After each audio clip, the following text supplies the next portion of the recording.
Hey there, I'm Ken, this is Canadian Retro Things, and this is Voodoo. Welcome. I hope everybody out there is having a great day. Today, I'm going to look at some ports of Moon Patrol.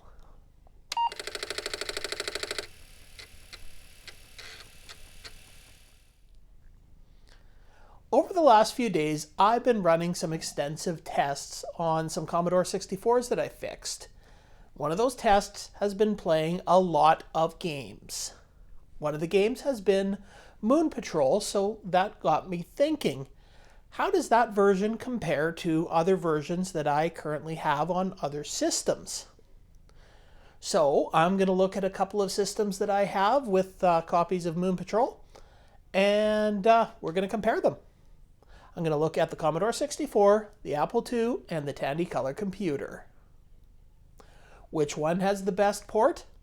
I don't know. Let's find out. And if you stick around till the end of the video, I have a little Moon Patrol surprise for you. It's something that was surprising to me. Maybe you've seen it before, but I think it's pretty cool. So stick around to the end of the video for that. All right, let's jump in. The first one we'll look at is the Commodore 64 version. I'll judge on playability, sound, graphics, and how true to the original arcade each is. Right off the bat, the C64 version does not have much of a splash screen, and it jumps you straight into the game, not launching you from the moon base like the arcade. The graphics are very nice. Your buggy has 3 independent tires, the parallax scrolling in the background is very smooth, and all of the obstacles and bad guys are present, at least as far as I could get. However, when you pass point E, it continues having mountains as a backdrop where it should be a city like in the arcade.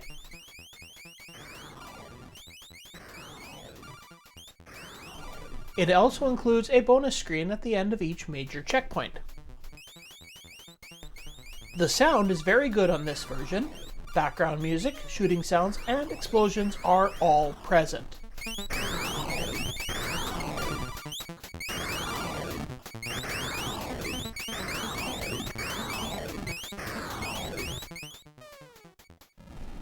As for the gameplay, it started out easy, but more than any other version, the difficulty increased dramatically and very quickly.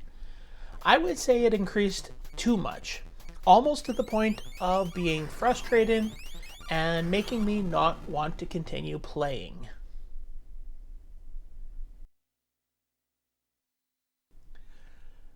Now it's time to look at the Apple II version. First off, a very nice splash screen that represents the game well. The game does start you off from your lunar base.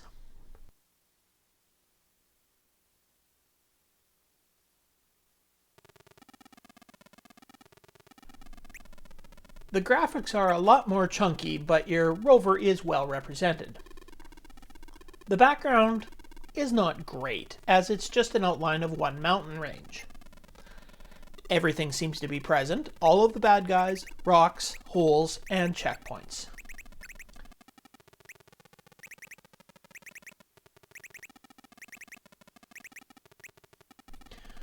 The one main memory I have of this version from my childhood is all 3 wheels flying into the air when you explode.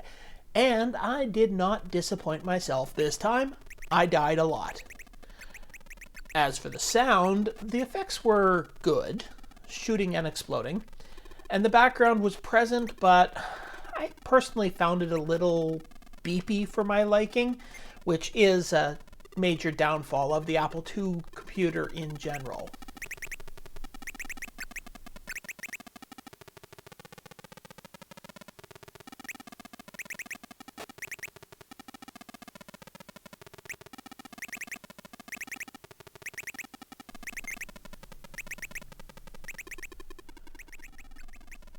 As with the C64 version, the background did not change after checkpoint E, but getting there was a lot easier.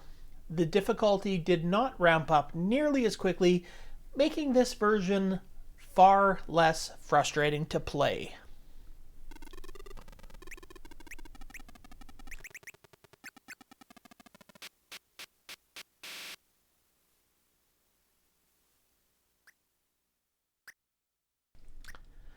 Now for the color computer version.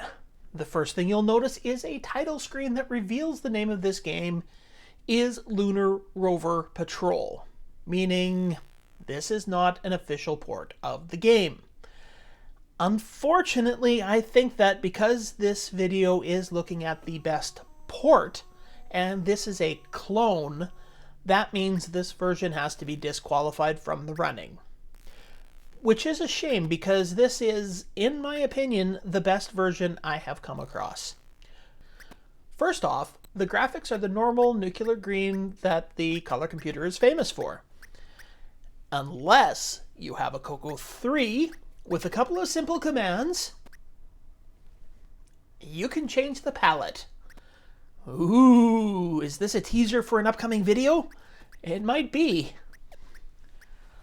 Like the arcade, you start from your lunar base. As for the background, it falls somewhere between the C64 and the Apple, until you pass checkpoint E. Now, you have a city in the background, just like the arcade game. All of the bad guys and obstacles are present. As for the sound, it's okay for the shots and explosions, and there's only background music at the beginning and end of each level, which personally I like because that way it doesn't get too repetitive.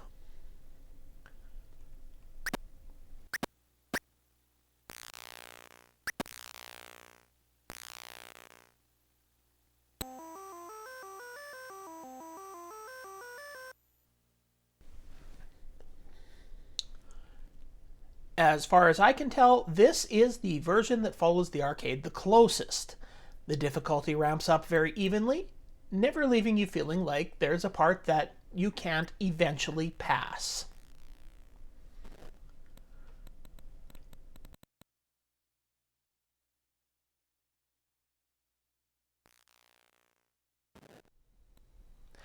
There we go, 3 versions of Moon Patrol.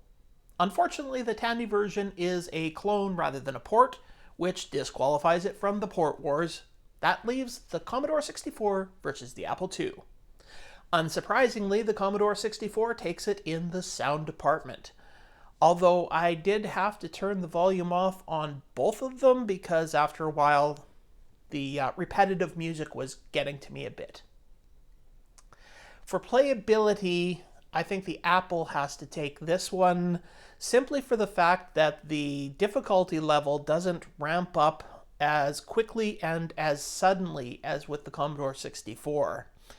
So that made it basically so that I wanted to go back and play it more. The Commodore 64 just got a little bit too frustrating with how it just suddenly bang was really hard. And how close is it to the actual arcade game? Well, both versions included everything that the arcade includes up to the point that I made it, except for in the Apple you get the lunar base that you start off from. And I think I'm going to have to give it to the Apple simply for that. It doesn't just drop you into the middle of the game like the C64. So yeah, the Apple slightly edges it out there. So I guess that means that the Apple computer wins this one. So, hey, thanks for watching this video. I hope you enjoyed it. If you did, don't forget to like, subscribe, and comment below because everything you do helps out the channel a lot and is greatly appreciated. That surprise that I promised you, don't worry, I didn't forget. Here it is.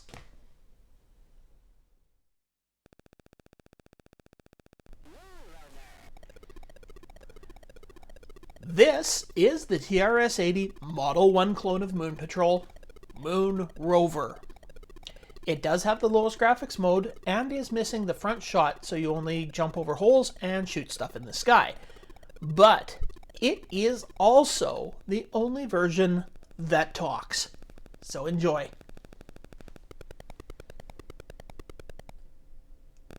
Prepare yourself.